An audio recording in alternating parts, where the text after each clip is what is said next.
Tirupati zoo park లో ఓ వ్యక్తిని సింహం దాడి చేసి చంపేసింది.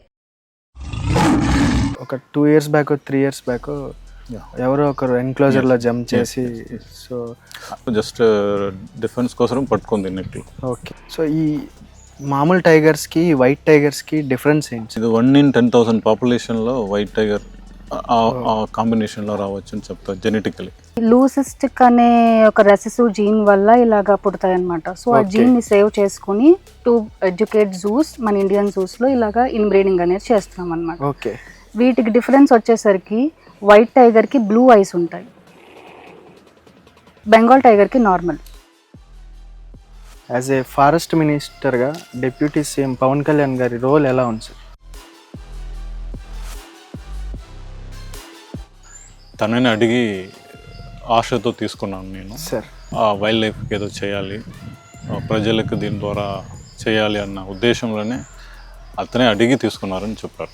మొత్తము లయన్స్లో ఎన్ని రకాలు ఉంటాయి?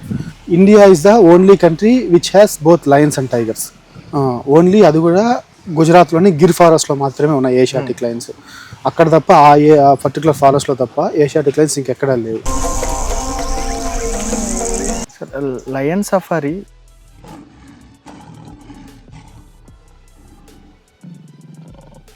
వల్ల జూకి ఫుట్ ఫాల్స్ ఏమైనా పెరుగుతున్నాయి? ఎస్ పెరుగుతుంది. ఎందుకంటే సఫారీలో వెళ్ళి చూడడానికి చాలా మంది ఇష్టపడతారు. కరెక్ట్. ఎన్క్లోజర్ బయట నుంచి చూడడం కంటే ఇది ఒక డిఫరెంట్ ఎక్స్పీరియన్సెస్ ఉంటాయి. మనం ఒక క్లోజ్డ్ వెహికల్లో తీసుకెళ్తారు. సఫారీ కాన్సెప్ట్ ఏంటంటే విజిటర్స్ క్లోజ్ వెహికల్లో ఉంటారు, అనిమల్స్ బయట ఉంటాయి, ఫ్రీ రేంజింగ్ ఉంటుంది. అంటే వీటికి పర్ డే ఇంత అమౌంట్ ఆఫ్ ఫుడ్ అని ఉంటుందా? అవును. అంటే రేషియోస్ ఏముంటాయి? ఇంత వెయిట్ ఉన్నది అనుకోండి, దానికి ఇన్ని కేజీస్ అని చెప్పి వాళ్ళు సెగ్రిగేట్ చేసి పంపిస్తారు. ఓకే. సో ఇప్పుడు మీరు పిలిస్తే పలకడం కానీ రెస్పాన్స్ అవుతాయి. దీని పేరు ఏంటన్నా? దీని పేరు జానకిరామ్. జానకిరామ్. ఓకే. సో జానకిరామ్ ఎన్ని ఇయర్స్గా ఇక్కడ ఉంది? ఇది 15 yearsగా ఉంది. 15 yearsగా ఉందా?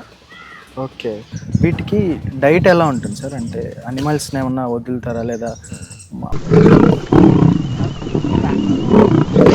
ఇప్పుడు ఫర్ ఎగ్జాంపుల్ లైన్ చూస్తే మనం డైలీ షెడ్యూల్లో మార్నింగ్ టైంలో మనకి 1 kilo చికెను, 1.5 kilo చికెను, దాంతోపాటు 2 egg, 1 liter మిల్క్ ఇస్తారు. ఓకే.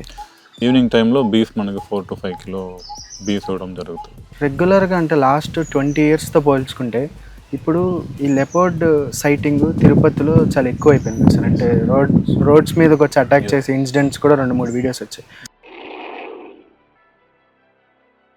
ఎందుకని ఇవి ఇలా రావడానికి మెయిన్ రీజన్ ఏముంటాయి సార్? ఇక్కడ యూనివర్సిటీ ఏరియాస్ కూడా ఇంతకు ముందు యాక్చువల్గా ఫారెస్ట్ ల్యాండ్ అది.